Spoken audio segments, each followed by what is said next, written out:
J'avais envie de vous raconter un petit peu pourquoi j'étais devenue sage-femme. Quand j'ai eu 15 ans, j'ai eu l'occasion de faire un stage. C'était une chance parce qu'il y avait 2 places en maternité pour plusieurs stages proposés.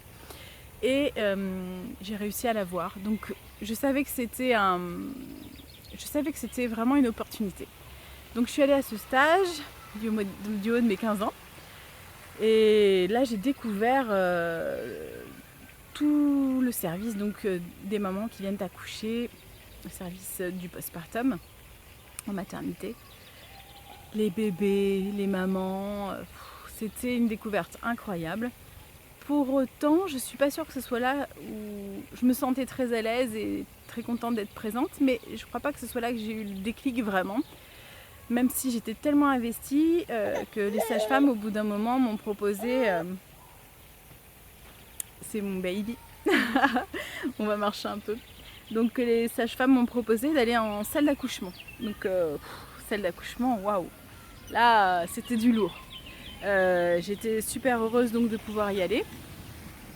Je me fais arroser par les tuyaux d'arrosage, par les CGG automatiques. Ah, c'est les dangers du direct.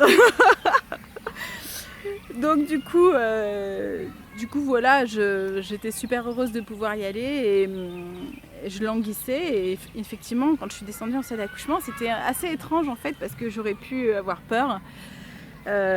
Pourquoi ? Parce qu'en fait, j'ai été à 15 ans quand même plongée dans un milieu qui est très très fort énergétiquement parlant et émotionnellement parlant. C'est vraiment très très fort. Donc il est d'accord avec moi mon bébé, peut-être que vous l'entendez là, mais ça gazouille. Et oui, du coup j'ai eu 3 situations qui ont été assez fortes pendant ce stage. La première, c'est que j'ai vu une maman donc en salle d'accouchement, elle était sous péridurale. Et à l'époque, c'était il y a longtemps, il y a 20 ans, à l'époque, il y avait une grosse télé qui était accrochée au mur en salle d'accouchement et il y avait une série américaine qui s'appelle Dallas qui passait. Et la maman qui était en train d'accoucher, sous péridurale, regardait cette émission. Là, je me suis dit, oh, un accouchement, c'est super étonnant de vivre ça comme ça. J'étais assez interloquée et en même temps je ressentais quand même toute cette énergie de la naissance parce que moi je regardais pas la télé, je ressentais ce qui se passait et je trouvais ça vraiment très puissant.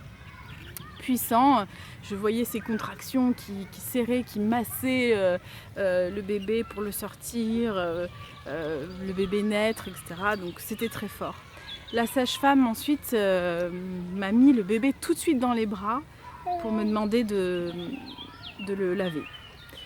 Alors c'est sûr que c'est une pratique qui ne se fait plus, mais à l'époque, et surtout à 15 ans, quand on a un nouveau-né de quelques minutes dans les bras et qu'on nous demande de le laver, là j'étais dans un état émotionnel très très fort. Voilà, la deuxième situation c'était une césarienne, pour vous dire, donc vous voyez c'était aussi assez costaud.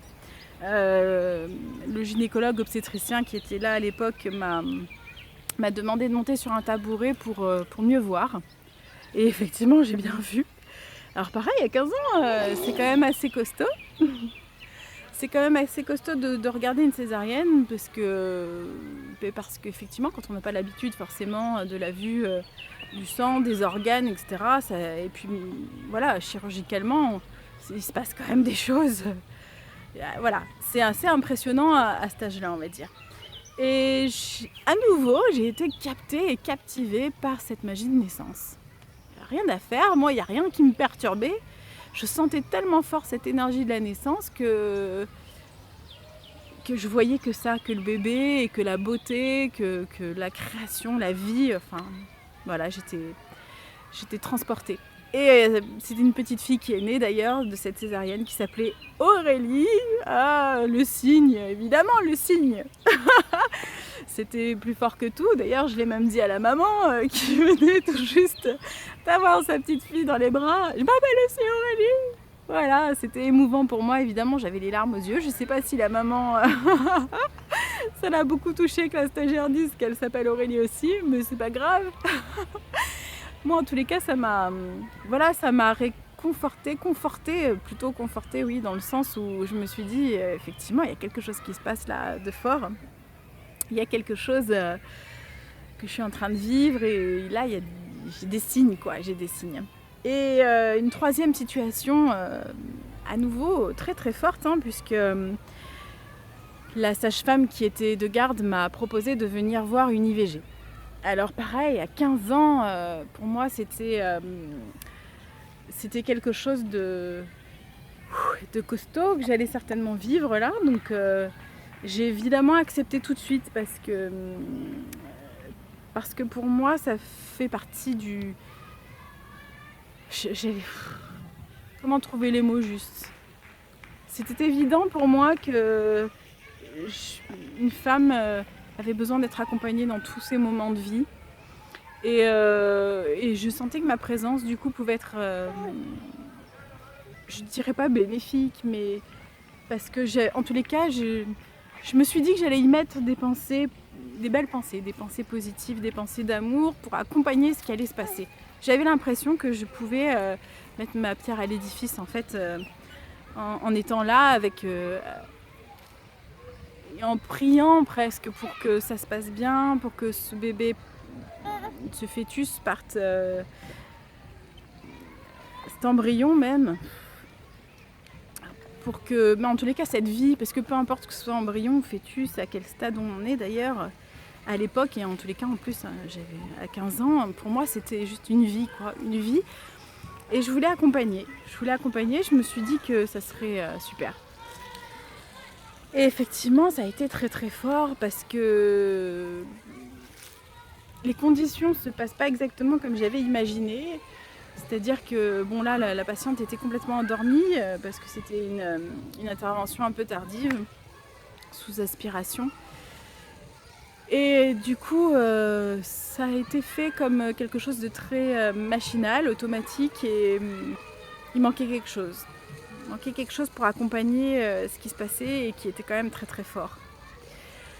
En tous les cas, c'est comme ça que je le percevais. Et la sage-femme ensuite m'a appelée et a voulu me montrer le résultat de cette IVG, si on peut dire ça comme ça. C'est en tous les cas avec ses termes à elle. Et elle me montre en détail. Voilà, je suis pas sûre que ce soit bien utile que je vous le raconte dans cette vidéo là parce que c'est quelque chose qui peut heurter aussi. Et en tous les cas, on y est sensible forcément. Donc voilà, à 15 ans, waouh, ça avait dépoté. Cette césarienne, l'accouchement avec Dallas. Dallas, mon univers. Bon, bref, ceux qui connaissent n'auront pas besoin que je chante. Donc il y avait cette naissance avec Dallas, cette césarienne avec cette petite fille qui s'appelait Aurélie et cette IVG que j'ai accompagnée vraiment avec le cœur et toutes les pensées que j'ai pu émettre vraiment du cœur pour accompagner ce qui se passait, autant pour cette vie qui partait que pour cette femme, même si elle était sous anesthésie générale, qui vivait ça. Et je suis rentrée chez moi et j'étais persuadée que j'allais devenir sage-femme. Voilà, je vous embrasse très fort. Je vais continuer la balade avec mon petit loulou qui fait des vocalises, des bonnes vocalises. Il y va à fond. Il découvre ses cordes vocales. Et je vais vous laisser, je vous dis à très bientôt. J'aimerais faire une vidéo pour vous expliquer aussi pourquoi j'ai choisi tout au long de mon parcours de sage-femme de faire du coup, je préfère dire accompagner, c'est sûr, des naissances à la maison. Voilà, je vous embrasse très très très très très fort. J'espère que vous profitez du soleil, que vous vous baladez, que vous profitez de vos enfants, de votre famille en tous les cas, ou de vous tout simplement. Profitez de cette vie incroyable, extraordinaire. On a quand même de la chance quand on ouvre les yeux sur tout ce qui peut nous entourer, toute cette vie, Mais c'est quand même assez incroyable. Oh, gros bisous.